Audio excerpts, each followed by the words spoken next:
Yep, hi. This is, what is this book? By This You Shall Know Him by Jesse Jacobs. Decided not to put spoilers in my other video because, I don't know, maybe people who watched the other video wanted to read it and whatever. So yeah, I read this yesterday in one sitting, kind of.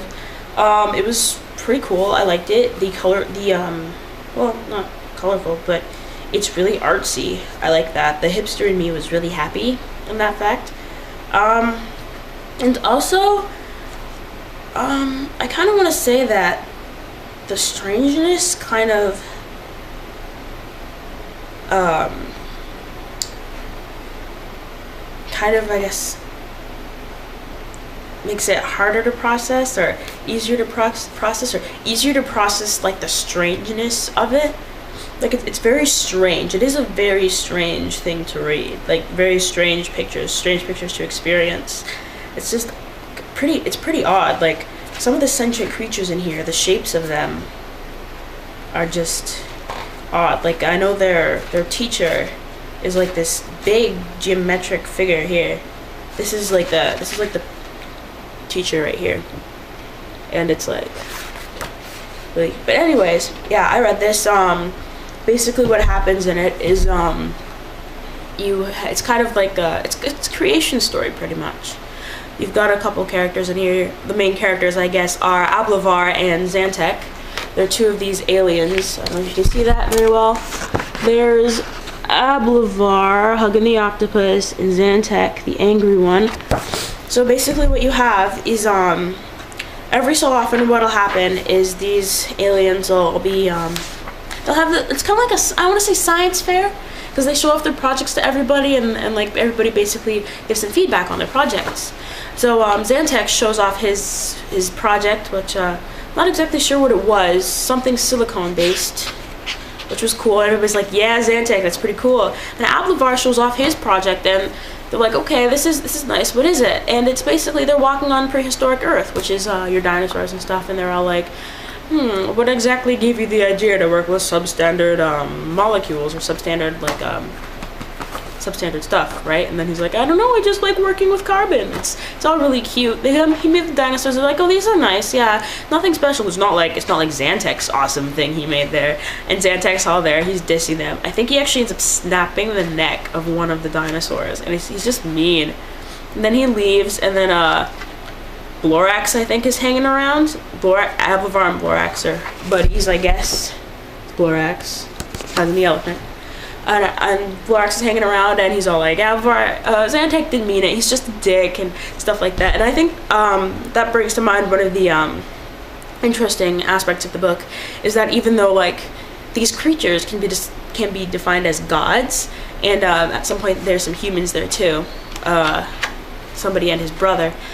They can be defined as gods, and these can be defined as prehistoric men.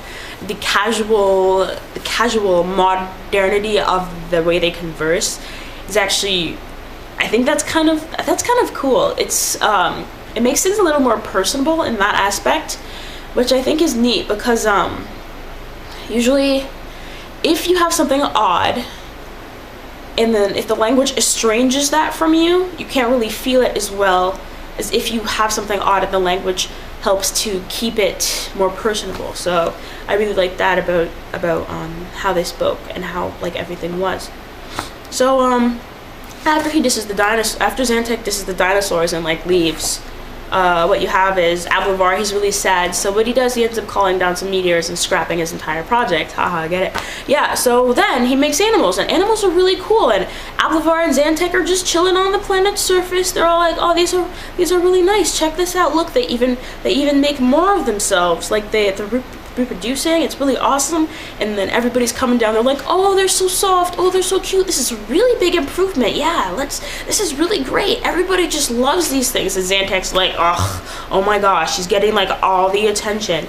And then a kitten actually comes up to him, and the kittens are really weird because they're just like smiley faces on like woman legs, but whatever. Jesse Jacobs, I like the way this guy's mind works. Nothing's literal in here, but it's really cool. But yeah, And then the kitten comes up to him, it's like rubbing against his arm, and he's all like, purr, purr. And then he grabs the thing and he bites off his head, and it's like, oh my gosh, how could you? Zantac, you're horrible. And then he flies off. He flies away. Yeah, he flies away. What else happens in the... There are about 2 or 3 main plots going. It's kind of interesting. I guess that's one of the more main plots. And then what happens, or maybe even 4. But yeah, then he comes back after. He's jumping on this dog's head when Abavar and Blastoise?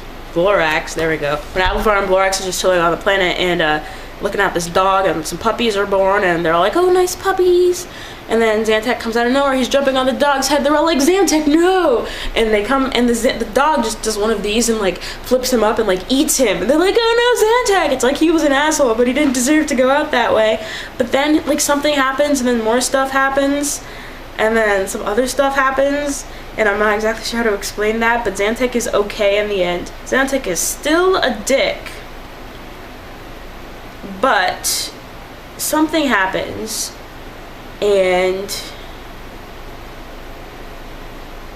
the dog is dead, and Zantac ends up creating human beings.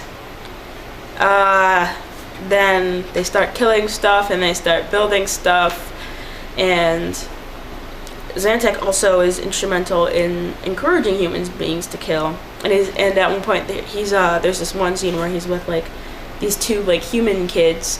And he is like literally like the neighborhood kid that's a bad influence on them. That's like how he talks. That's how he treats them. That's kind of interesting. I like the it's a really odd situation, I guess, but it's kind of like yeah, it's personable, I guess. So, yeah. And in the end, what happens is Abavar is pretty ticked off. He actually has a fight with Zantac in the middle of some skyscrapers. Abavar's mad because I guess like, okay, you took some crap, you put this on my planet, take it off, it's not cool, right? Obviously he's talking about the humans that Xantar created, and Xantar's like, no way, who's gonna make me? And they get in their fight there, and then the higher ups, some like the teachers and stuff, they're like, oh no, I think Zantac had something cool here, let's see what's going on. These are actually some pretty cool specimens.